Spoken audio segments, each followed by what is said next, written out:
नमस्कार, मी प्रणिता बोरसे. आपण पाहत आहात TV9 मराठी. बुलेटिनच्या सुरुवातीला पाहूयात महत्त्वाची बातमी. झिरवाळांसह आदिवासी समाजातील आमदारांचं आंदोलन सुरू झालंय. धनगर समाजाला एसटी प्रवर्गातून आरक्षण देण्यास विरोध करण्यात येतोय. सरकारचं शिष्टमंडळ थोड्याच वेळात या आमदारांची भेट घेणार असल्याची माहिती आहे. तर आदिवासी समाजातील आमदारांची शिष्टमंडळ समजूत देखील काढणार आहे. आणि या संदर्भात आपण अधिक अपडेट घेऊयात आपले प्रतिनिधी विनायक डावरुंग यांच्याकडून. विनायक.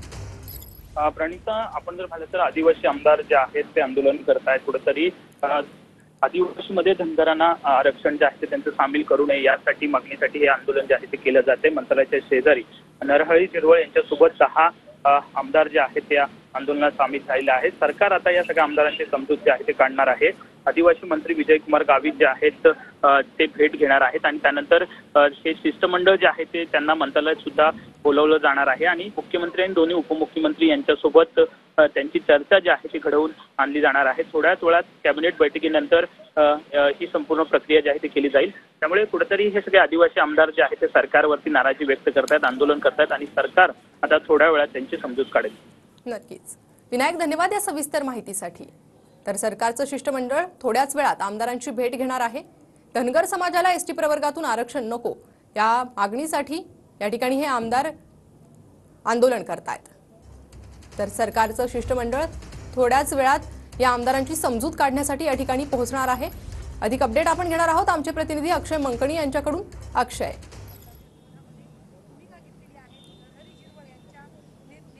सध्या आपण पाहू शकतो की आदिवासी समाजातील सर्वच पक्षातील लोकप्रतिनिधी जे आहेत ते आता आंदोलनाच्या पावित्र्यामध्ये आहे. पेसा अंतर्गत भरती प्रक्रिया जी आहे ती सुरू करावी अशी प्रामुख्याने मागणी जी आहे ती या सर्वच आदिवासी लोकप्रतिनिधींची आहे आणि त्याचसोबतच धनगर समाजाला आदिवासी कोट्यातून आरक्षण देऊ नये अशी प्रखर भूमिका जी आहे ती घेतलेली असल्याचं पाहायला मिळतं. नरहरी झिरवळ असतील, सुनील भुसारा असतील, किरण लहामटे असतील, त्याचसोबतच इतर अनेक लोकप्रतिनिधी मंडळी जे आहेत त्या आंदोलनाला या ठिकाणी बसलेले आहेत. आपण या सर्वच लोकप्रतिनिधींशी चर्चा करणार आहोत की काय यांच्या नेमकी नक्क्या भावना आहे. कारण की आदिवासी विकास मंत्री विजयकुमार गावित तुम्हाला थोड्या वेळात भेटायला येणार आहे सरकारी शिष्टमंडळ.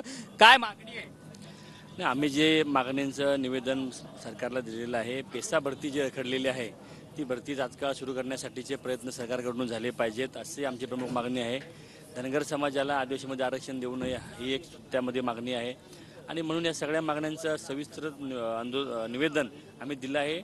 TACची जी बैठक, आदिवासी सल्लागार परिषदेची बैठक झालेली आहे मागच्या 2-1.5 वर्षामध्ये, ती सुद्धा घ्यावी अशा अनेक मागण्या आमच्या आहेत.